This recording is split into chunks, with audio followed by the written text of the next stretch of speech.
Hello everyone, কেমন আছো তোমরা? তো আজকে আমি চলে এসেছি ছাদের। তো সবার প্রথম তোমাদেরকে আমার ছাদের ভিউটা দেখাই।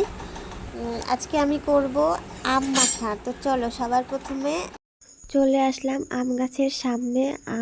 এই দুটো আম আছে সামনের দিকে, বাদ বাকি সব উপরে আছে। তো বৃষ্টি হয়েছে, ছাদটা ভিজে পিছল হয়ে গেছে, ভয়ও লাগছিল, তাও কোনো রকমে আমটা পেরেছি।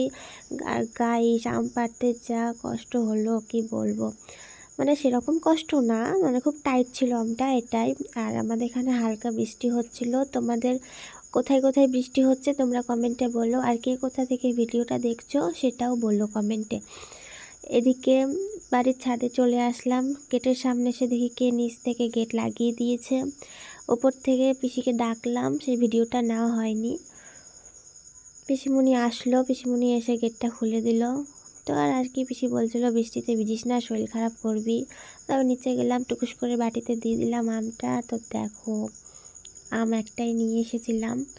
তো চলো আজকে এখন এটাকে কাট করা যাক। এরপর আমি আমটা ছিলে নিই। আর গাইস দেখো, আমার আম ছিলা পুরো আমি একদম উঠিয়ে নিয়েছি। তো আমার পাশে একটা দাদা বসেছিল, ও দেখছিল, আর ক্যামেরার পিছনে পিসি ছিল। তো চলো আমটা এবার ছিলে নিই।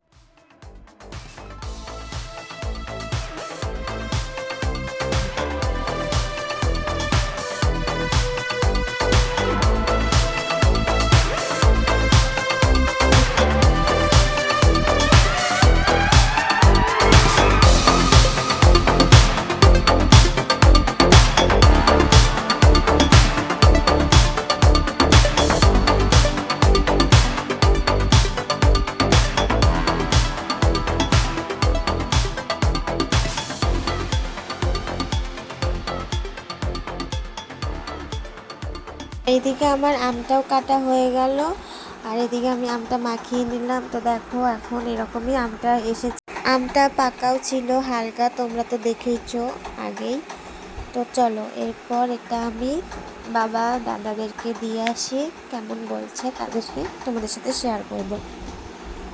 এরপর আমি চলে আসি দুটো বাটি নিয়ে, একটা বাবার জন্য, একটা দাদার জন্য। তো আমার বাবা তো সুগার, তাই আমার বাবাকে হালকা একটু দিচ্ছিলাম। আমার দাদা তো আম মাখা খেতে খুব পছন্দ করে, তাই ওকে একটু বেশি করে দিচ্ছিলাম। আর একটা আম বেশি ছিল না, ওদেরকে দিয়ে দিলাম এবার।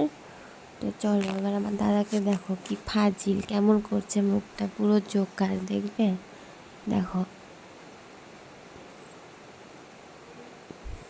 দেখো দেখো মুখটা কি করছে, পুরো জোকার এক নম্বরে। এদিকে আমিও নিয়ে নিই। তো চলো, আজকের ভিডিওটা এই পর্যন্ত, দেখা হচ্ছে নেক্সট ভিডিওতে।